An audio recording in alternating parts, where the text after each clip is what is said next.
The other Russia story breaking tonight reveals a Trump-linked businessman pitching a business deal that would put Trump allegedly in the White House with Putin's help. For months now, the news about Donald Trump and his ties to Russia has dominated the media all over the world. Did Trump work together with the Kremlin to win the election? The Russia story is a total fabrication. We didn't win because of Russia. We won because of you. That I can tell you. Special prosecutor Robert Mueller, who is leading the Russia investigation, has now also focused his attention on the president's business deals. Hello, Mr. Sater.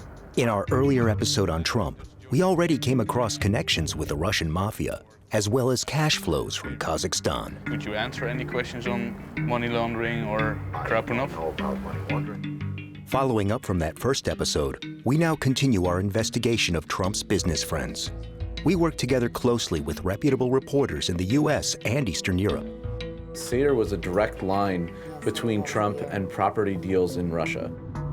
We find indication of Trump's business partners and former employees being involved in money laundering practices.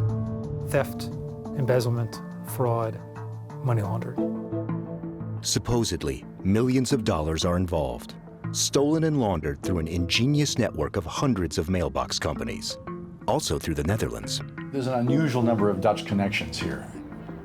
How does this billion-dollar fraud affect the President of the United States? Zembla again investigates Donald Trump's controversial friends.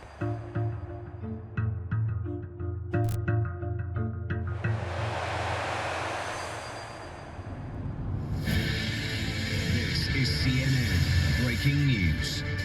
The President of the United States has terminated the director of the FBI, James Comey. In May, Donald Trump fires James Comey, director of the FBI. According to Comey, this is because he refuses to stop the criminal investigation of Trump's Russian ties. But that step does not end well for Trump.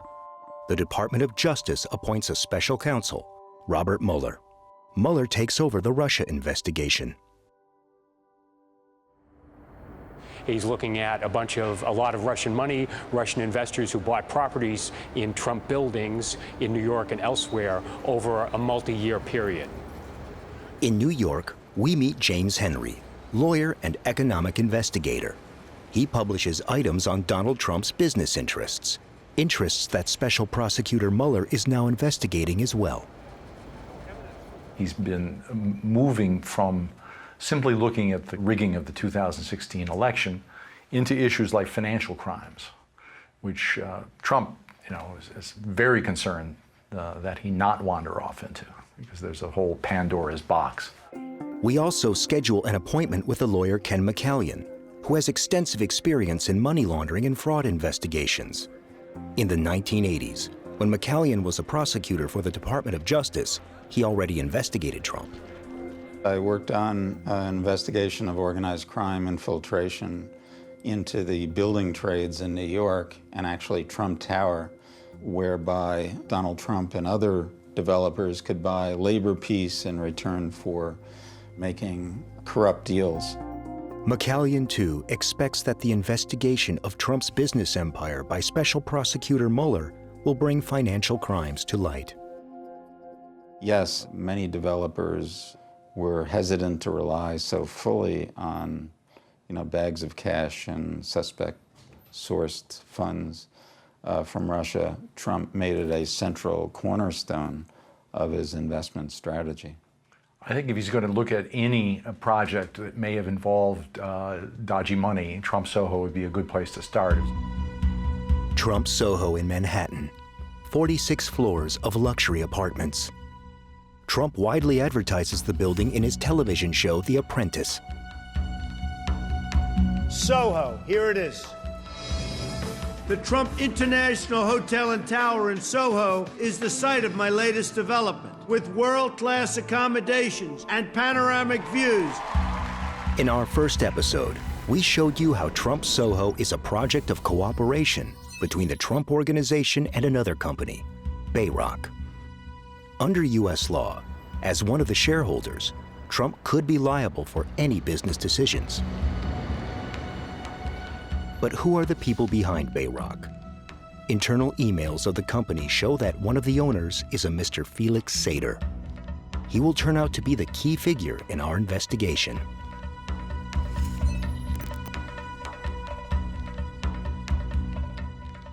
Who is Felix Sater? He was born in Russia in 1966, came to Brooklyn in the 1970s with his father, who was named Mikhail Sheferovsky, changed his name to Sater, and was called by the FBI a syndicate crime boss for Simeon Mogilevic's Moscow organized crime family. Felix Sater's father is a mafia boss who works for one of the most infamous Russian criminals, who is suspected of numerous killings, Simeon Mogilevich. So that was Felix's father. In 1991, Felix was convicted of stabbing somebody with a margarita glass in a bar fight.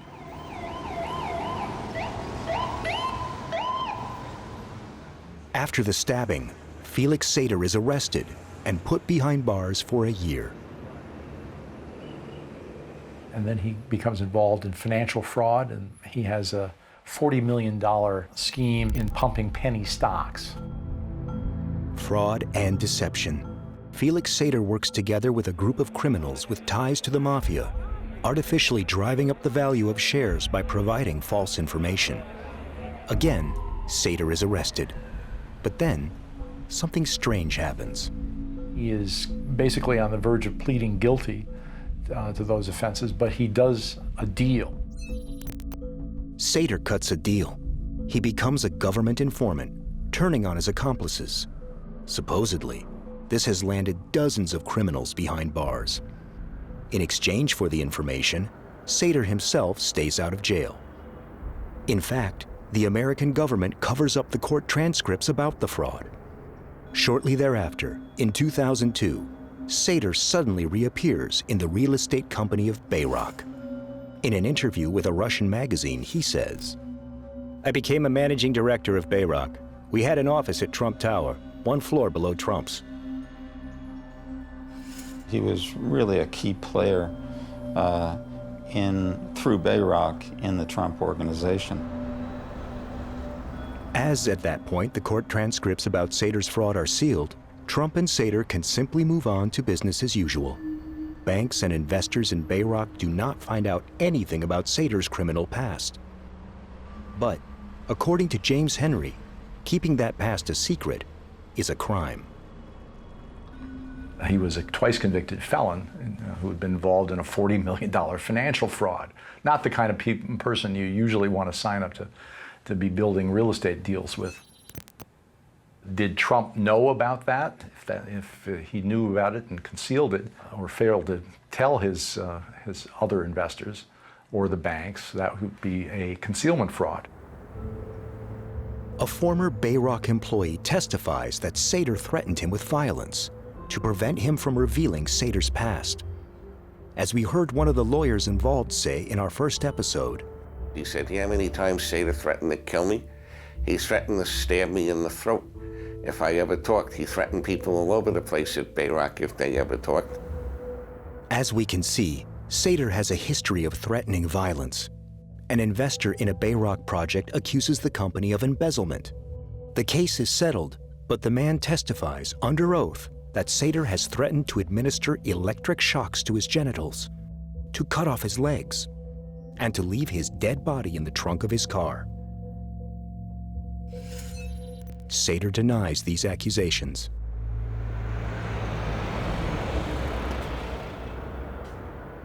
In 2007, Felix Sater goes into business with a rich family from Kazakhstan, the Krapunovs. Viktor Krapunov is the former mayor of Almaty, a major city. According to the Kazakh government, Krapunov has stolen $300 million worth of public funds. He basically sends his whole family to Geneva, along with estimates are, at least $300 million and a whole lot of real estate properties. Krapunov himself claims that the family assets have been earned fair and square. We don't know exactly what deals were made between Sater and Krapunov behind the scenes. But we do find out that in 2007, Krapunov sets up a mailbox company in Amsterdam. At the same time, Sater also sets up a company in the Netherlands, Bayrock BV. And then there was an overarching company, and that's where the money went, Kazbay. Kazbay was just a conduit. Bayrock denies any money laundering through Kazbay. In our first episode, we went to see Felix Sater. What does he know about the money laundering practices and about the Krapunov family?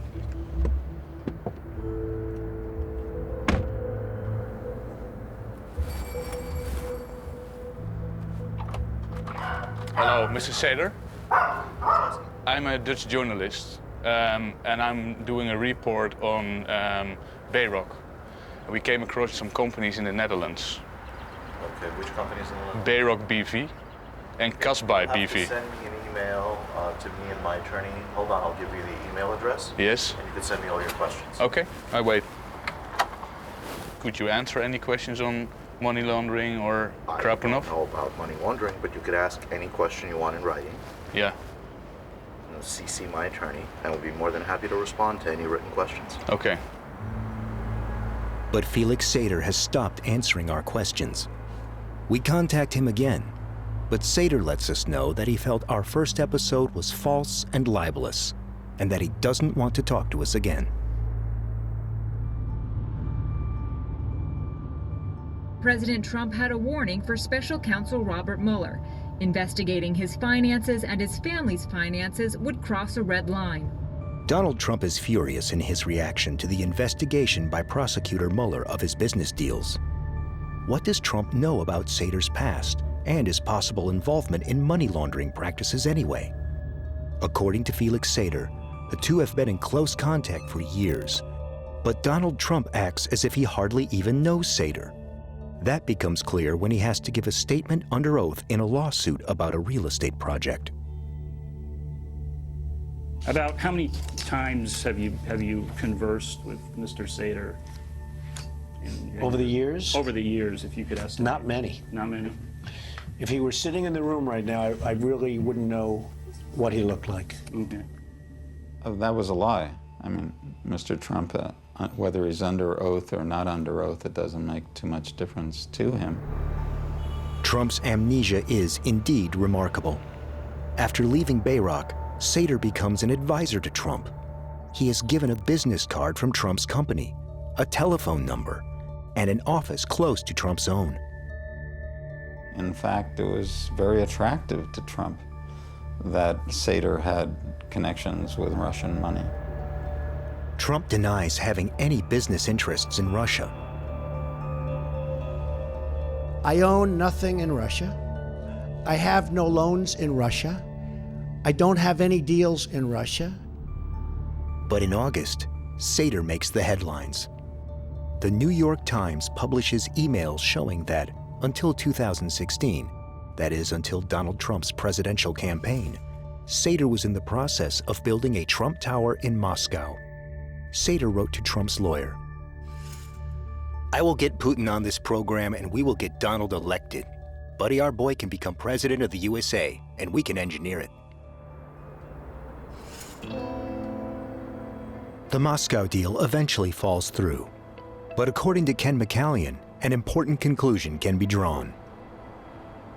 Felix Sater has continued to play a role and a conduit between Russia and the Trump organization. Other reporters also investigate Felix Sater and the business deals with the Krapunovs. We decide to join forces with the investigative team of McClatchy, a news organization in the United States that publishes 30 local newspapers reaching an audience of 65 million Americans. The other thing that's important to remember about Sater and Trump is a very private person in a unique way. He doesn't pal around with a lot of people. The McClatchy team is led by Kevin Hall. His publications on the Panama Papers win him a Pulitzer Prize. Hall now focuses mainly on the investigation of the Krapunovs, Felix Sater, and Donald Trump. A lot of the transactions the places where money came from, the way properties were sold. Many of these things have the hallmarks of money laundering, and I think that's why people are taking a look at it. This is like a puzzle, and you're trying to put all the pieces together. It's designed deliberately to not be obvious and to obfuscate. We also work together with OCCRP, an international organization of journalists that investigates corruption and money laundering. The OCCRP has an extensive network in the countries of the former Soviet Union. Looking at Krapanov, who allegedly stole fortunes from Kazakhstan, this is very much our area of focus, and they use an extremely complex web of companies in many jurisdictions, and this is exactly where having this collaborative approach of journalists from all over the place really works in trying to track this down. This is Elvira, daughter of Viktor Krapanov. She owns a toy and children's clothing store in Los Angeles. In court records, we can see that she used to be the owner of several expensive houses in California. What are the most important things that we need to find out now? In 2016, reports turn up that Elvira has bought 3 apartments in Trump Soho. To find out if any stolen Kazakhstan cash has been used to do so, we follow the money. We go back to April 4th, 2013, Cyprus. We see a transfer of $5 million to an American bank account in Elvira's name by a company named Crownway Limited. This is the account in Cyprus. Yeah. This is the account for Cyprus. So we need someone, to look into. And I don't know how you do that. It is unclear who is behind Crownway, the company that transfers the $5 million from Cyprus. A year later, documents from the U.S. Treasury Department show that the Cyprus-based bank transferring the money is involved in money laundering and terrorist financing. As in many cases, what we know is concerning, we don't have the full story, and we continue to dig on that. If you can find that this is money that came from this fraud in Kazakhstan and was laundered through this network of companies, then what that is stolen money ending up in a Trump building. Money is said to have been stolen from Kazakhstan. That money could have ended up with Donald Trump. In New York, we talked to the lawyer who was hired by Kazakhstan to recover the $300 million allegedly embezzled by Krapanov. How did he do that? Like any good money launderer, and these guys are good money launderers, through a variety of means. So through the use of shell companies in various different jurisdictions that are difficult to obtain information about, through sham transaction documents, loans, trusts, and things like that, all designed to move stolen money into the legitimate financial system and get it back out again as purportedly clean.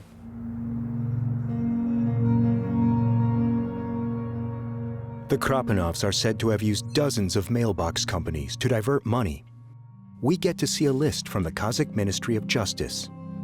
It names several Dutch companies, including Bayrock BV and Casbay BV in Amsterdam, companies that we had come across earlier. And we also see Crownway Limited. But how do we know if this information from Kazakhstan is reliable? Kazakhstan is itself a dictatorship. The country doesn't have a reputation for independent judiciary, the rule of law, the kind of free press that we like to take for granted in the West. I don't think anybody takes what the Kazakhs say at face value. Some of it may be true, but you can't just assume it is. And I think you look for corroborating evidence, you look for more backup, you try to get the underlying source documents, yeah. Krapanov's son Ilyas is supposedly one of the main players, or so we hear as our investigation progresses. Ilyas is said to manage the $1 million fortune from Geneva, where the Krapanovs have fled to. Certainly, Ilyas Krapanov plays a pivotal role in the laundering of funds throughout the world. We've talked with Ilyas. He's a very engaging person. He's very bright, that much is clear. We learned that Ilyas Krapunov has been in business with Bayrock and Felix Sater since as early as 2008. A former Bayrock employee provides us with recordings of a discussion among managers of the company about a deal between Bayrock and Krapunov. I know the documents. Okay, who's on? That's another good question. Because Krapunov said that they own it. All of a sudden they had a partner, and they had to buy the partner out. Yes. And I heard all these stories, but I never got the documents to show anything. So I have no idea. That's what I'm thinking. Now, Krapunov back to his son, back to us. Hey, don't worry, we can buy you out. You want to pay your whole money, and I know why. Because it's a very good deal. We try to get in touch with Ilyas Krapunov in Switzerland because we want to know how he feels about these accusations.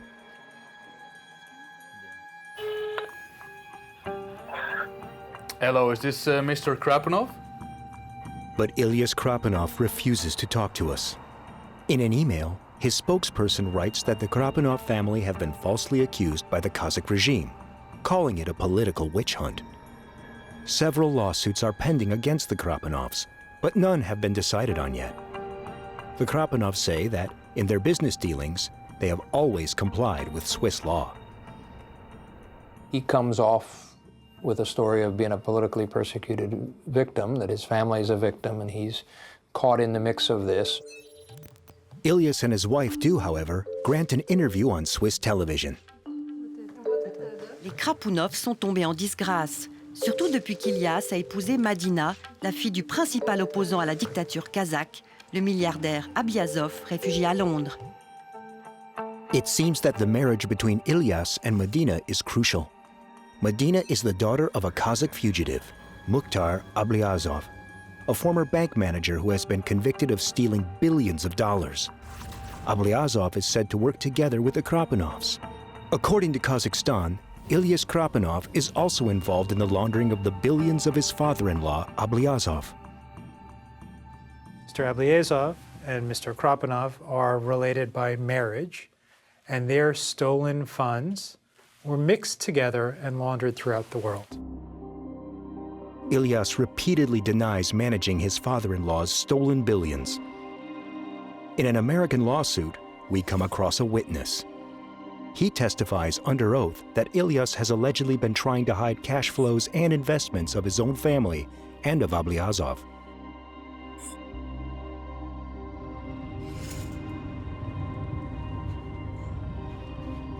We have an appointment with a Kazakhstan expert, Alexander Cooley, a professor at Columbia University in New York, who has investigated the Abliazov case. Mukhtar Abliazov is a fascinating figure for a couple of reasons.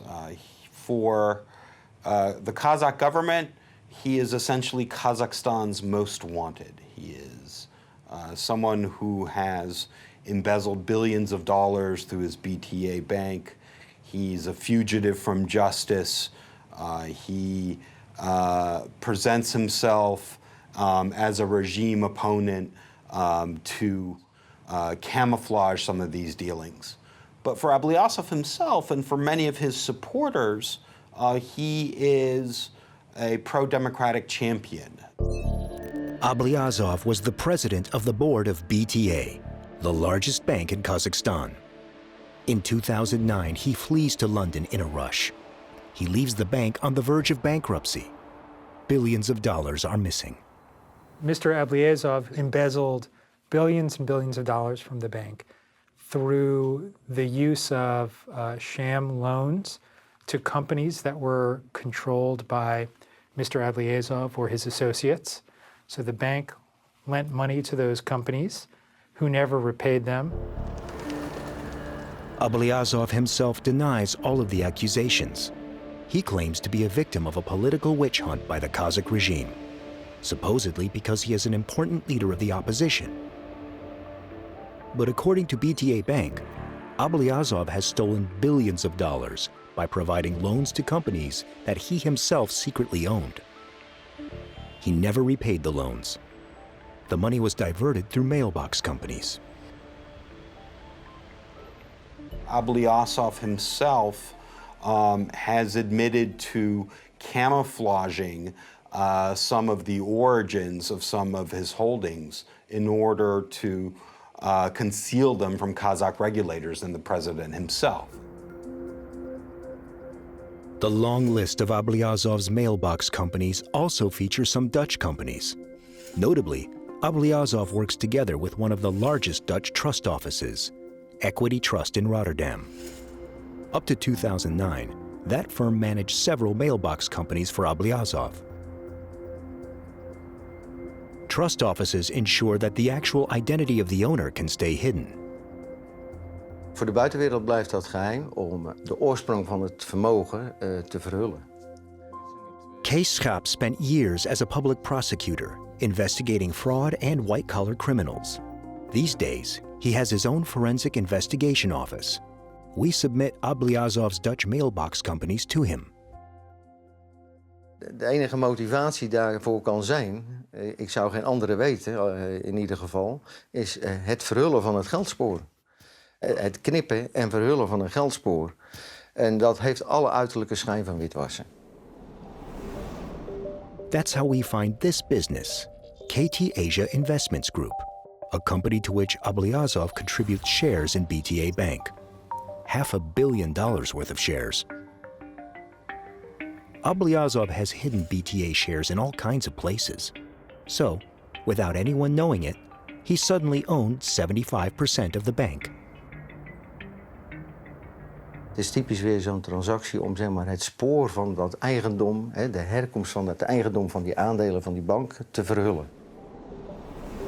Another Dutch firm, Chrysopa Holding, another one of Ablyazov's companies. Chrysopa gets a $120 million loan from BTA Bank. The money is then diverted to Cyprus. The loan is never repaid. The man behind the Cyprus-based company is none other than Ablyazov himself. Dat is een transactie met kenmerken van een witwasstransactie. Uiteindelijk het verhullen van de herkomst van het vermogen door het stapelen van transacties via verschillende vennootschappen en dus verschillende bankrekeningen en door verschillende landen. The mailbox company Chrysopa was managed by the trust office of Equity Trust in Rotterdam. According to Schaap, that office should have sounded the alarm. Transactions such as Ablyazov's are suspicious and, according to the law, must be reported.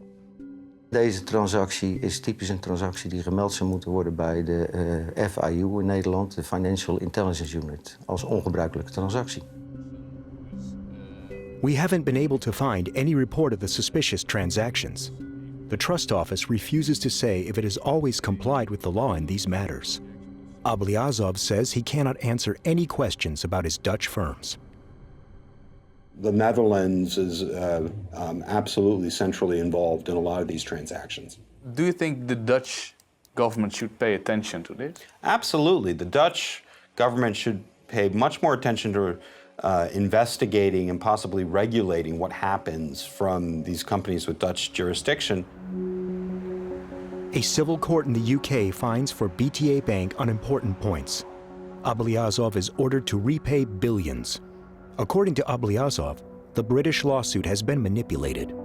In the documents, we find over 700 companies that are said to have been used to embezzle and launder money.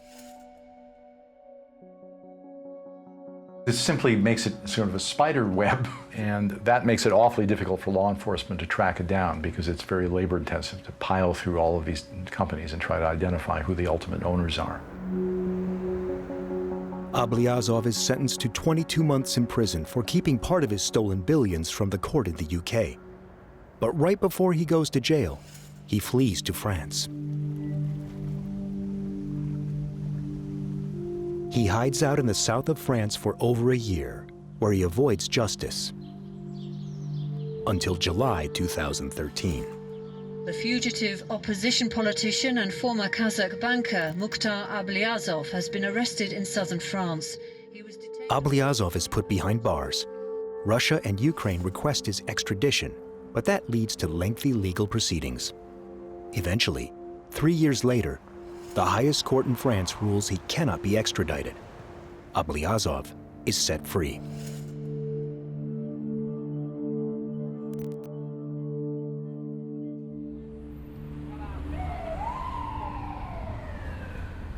But where have the billions from Kazakhstan gone?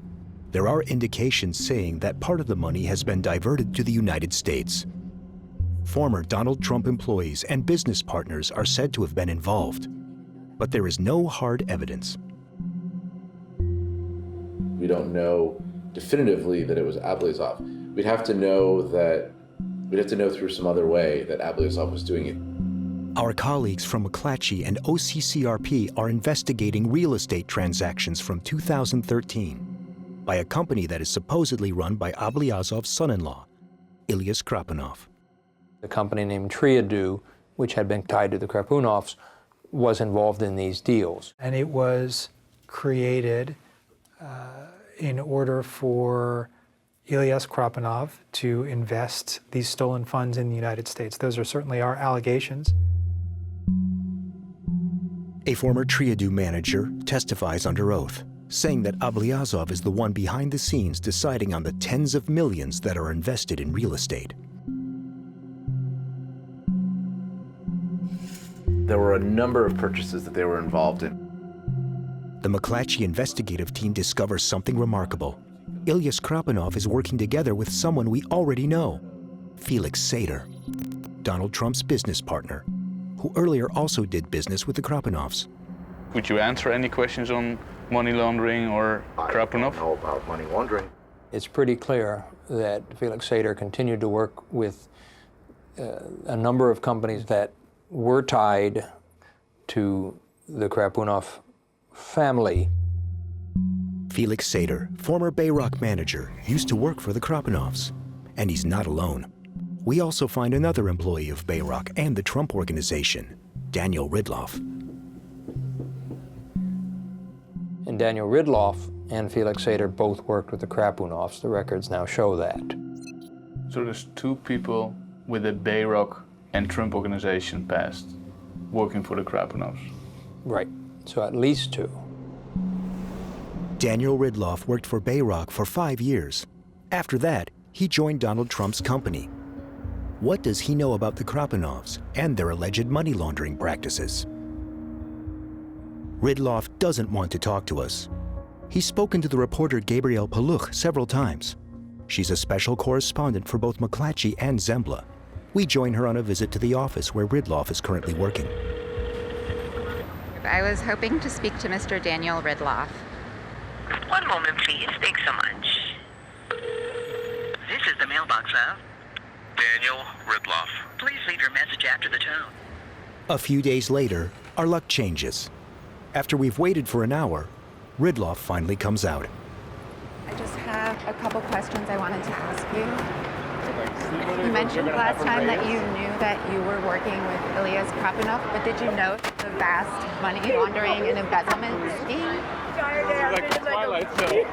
We just wanted to get a couple questions in with you, and you don't take my calls. Ridloff doesn't want to discuss his work for Ilyas Krapunov. It seems that the connection with the millions from Kazakhstan is meant to be kept a secret. Felix Sater is acting secretively as well. These are images of an auction where he bids on a building that Krapunov wants to invest in. Sater tries to hide his face, and he runs off the minute a local camera crew comes near him. Why would you do that? Good question. He has not answered that question to us, but clearly he didn't want his face shown, and by doing that, he drew more attention to the matter, not less, only to give even further concern that maybe something was untoward here. Felix Sater lets us know that all the accusations against him are false. We also contact the lawyer with whom Sater and Ridloff worked together in real estate transactions for Ilyas Krapunov. What is this regarding? I wanted to talk to you about a couple of deals you worked on for the Krapunov family. And who are you with? I'm with McClatchy and Zembla. Hey, here's the thing. You know, there's so much litigation going on, so many investigations going on, that I'm really not at liberty to share much. There's lawsuits against the Krapunovs and Felix's, and paper all the time, so there's just way too much going on right now. And I don't want to interfere with any investigations that are happening, so. Presumably you were aware that Ilyas Krapunov was providing money for these deals, so we would like to know. He hung up on you. He hung up on me. While Sater and Ridloff are investing millions in American real estate for Ilyas Krapunov, $5 million are transferred from Cyprus to Elvira, Ilyas' sister. Elvira uses the money to buy 3 luxury apartments in Trump Soho, the building in which, at that point, Donald Trump holds shares. We know for a fact that Ridloff was involved indirectly with Elvira's purchase of the Trump Soho condos. So we know there's that connection as well. The purchase contracts show that Elvira soon resells the apartments in Trump Soho. They're buying and selling real quickly, and that's why people like the Almaty government are alleging money laundering, because that is one of the hallmarks of money laundering. For now, it remains unclear who has transferred the money from Cyprus. So, we are getting really close, but we have yet to find conclusive evidence that criminal money has been laundered in real estate owned by Donald Trump. You have at least the implication that Donald Trump and his Trump organization knew or should have known, given all of these various connections. But that's, that's exactly what Mueller is getting paid to investigate right now.